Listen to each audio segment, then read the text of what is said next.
I am talking about the general purpose register. इस video में मैं बात करूँगा जनरल पर्पस रजिस्टर के बारे में। जनरल पर्पस रजिस्टर जो हम यहाँ बात कर रहे हैं वो 8086 माइक्रो प्रोसेसर के फंक्शनल पार्ट्स में से एक है। तो जो जनरल पर्पस रजिस्टर है तो 8086 माइक्रो प्रोसेसर में टोटल 8 जनरल पर्पस रजिस्टर होते हैं। पहला जो रजिस्टर होता है वो होता है जनरल पर्पस रजिस्टर, वो होता है AH के बाद होता है AL, AH के बाद होता है AL, इसके अलावा होता है BH, BH और BL अलग अलग रजिस्टर है, CH,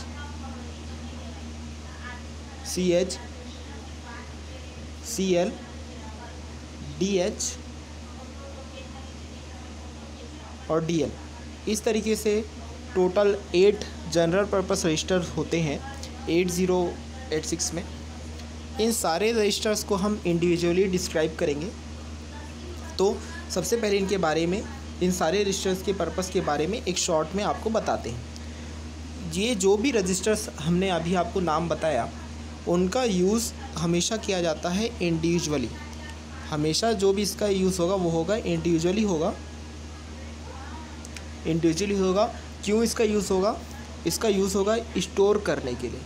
इसका यूज़ होगा स्टोर करने के लिए, 8 बिट डेटा को स्टोर करने के लिए इसका यूज़ होगा। और इनका यूज़ पेयर्स में भी किया जा सकता है। इनका यूज़ पेयर्स में भी किया जाता है। जब आप पेयर्स में यूज़ करेंगे तो क्या होगा, 8 + 8 यानी कि 16 बिट डेटा स्टोर हो पाएगा। इसलिए इनका यूज़ किस पे किया जाएगा? इसलिए इनका यूज़ किया जाएगा पेयर्स में। अब हम आपको बताते हैं वैलिड रजिस्टर्स पेयर्स के बारे में। पेयरिंग का मतलब ऐसा नहीं है कि आपको कोई भी रजिस्टर्स का पेयरिंग कर देना है। यहाँ पर आपको यह ध्यान रखना है कि जो भी रजिस्टर्स का हम लोग पेयरिंग करेंगे वो एक वैलिड रजिस्टर पेयर होना चाहिए। तो यहाँ पर हम आपको वैलिड रजिस्टर पेयर्स के बारे में बता रहे हैं। जैसे कि एक होगा AH एंड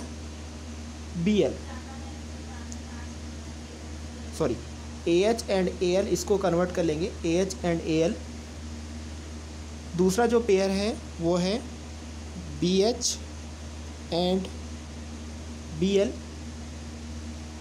तीसरा पेयर है CH एंड CL। और चौथा पेयर है DH एंड DL। इनको कहा जाता है रजिस्टर्स पेयर। पहला रजिस्टर पेयर है AH एंड AL, दूसरा रजिस्टर पेयर है BH एंड BL, तीसरा रजिस्टर पेयर है CH एंड CL और चौथा रजिस्टर पेयर है DH एंड DL। अब इनको रिफ़र करने के लिए शॉर्ट फॉर्म में इन्हीं को अलग अलग नाम भी दिया गया है। जैसे कि AH और AL को शॉर्ट में हम लिख सकते हैं, AH और AL को शॉर्ट में हम लिख सकते हैं AX। तो ये हो गया फर्स्ट रिफ़र करने का तरीका। इसके बाद जो सेकेंड पेयर जो है हमारे पास वो है BH। सेकेंड पेयर जो है वो है BH एंड BL। तो इसको हम किस तरीके से रिफ़र कर सकते हैं? इसको हम लिख सकते हैं एज अ BX, ऐसा लिख सकते हैं। इसके बाद जो थर्ड पेयर है वो है आपका CH and CL। Third pair है CH and CL। Third pair है आपका CH एंड CL। तो इसको रिफ़र हम इस तरीके से कर सकते हैं, इसको रिफ़र कर सकते हैं हम CX से। इसके अलावा जो फोर्थ पेयर है आपका DH and DL। Fourth pair है DH एंड DL। तो इसको रिफ़र हम कर सकते हैं एज DX। इसको हम एज अ DX रिफ़र कर सकते हैं। तो अब जब हम यहाँ पर आपको जनरल पर्पस रजिस्टर्स बताएंगे तो हम आपको AX, BX, CX, DX इस तरीके से हम आपको एक्सप्लेन करेंगे।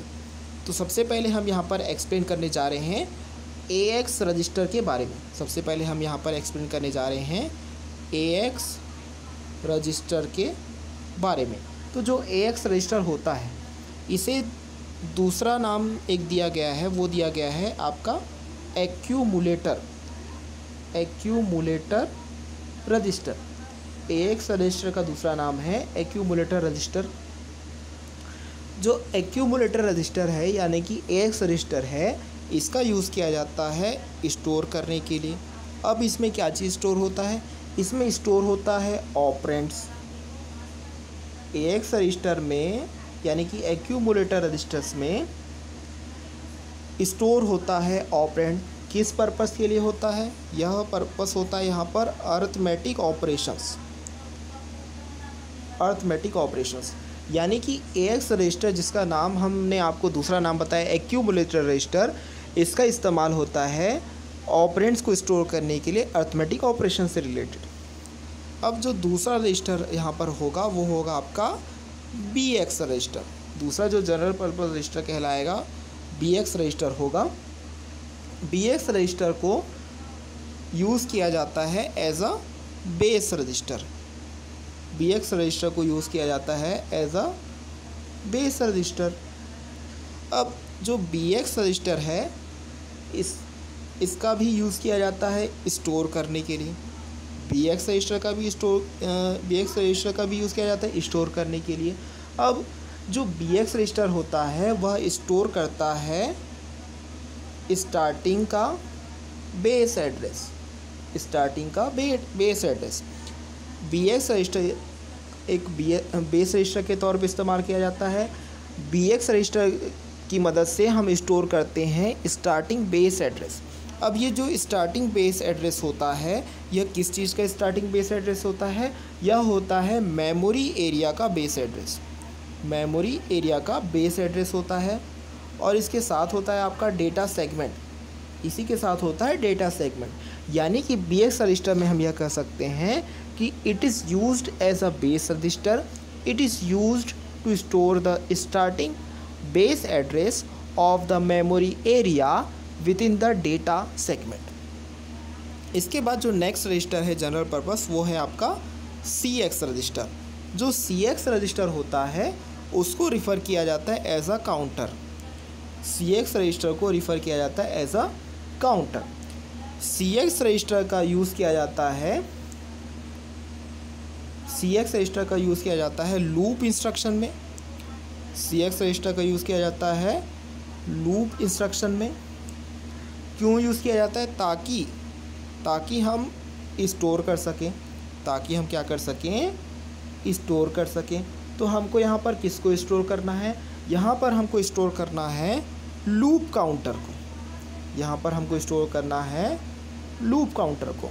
यानी कि CX रजिस्टर के लिए हम यह कह सकते हैं कि it is referred to as counter. It is used in loop instruction to store the loop counter. इसके बाद जो नेक्स्ट जनरल पर्पस रजिस्टर है वो है आपका DX रजिस्टर। तो जो DX रजिस्टर है वह क्या काम करता है? DX रजिस्टर यह काम करता है कि यह होल्ड करता है। DX रजिस्टर क्या करता है? होल्ड करता है इनपुट आउटपुट।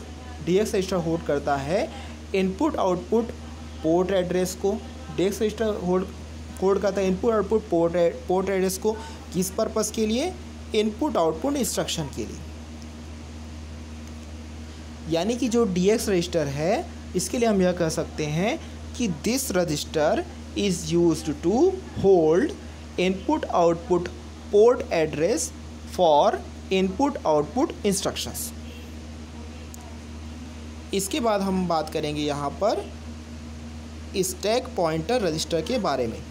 अब हम बात करेंगे स्टैक पॉइंटर रजिस्टर के बारे में। स्टैक पॉइंटर रजिस्टर,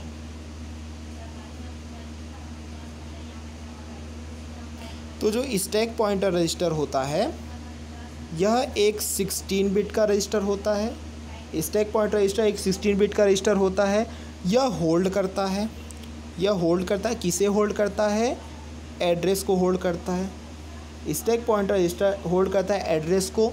कहाँ से होल्ड करता है? From start of the segment. Start of the segment to memory location. जहाँ पर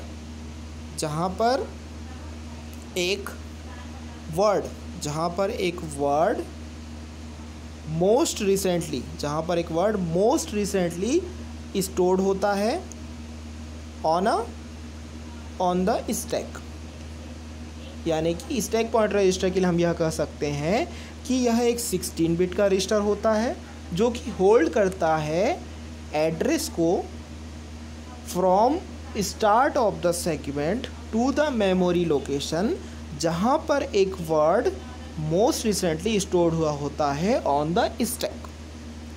नेक्स्ट वीडियो में हम आपको बताएंगे बस इंटरफेस यूनिट के बारे में। यदि ये वीडियो आपको अच्छा लगा है तो इस वीडियो को लाइक करें, शेयर करें और हमारे चैनल को जरूर सब्सक्राइब करें। Thank you.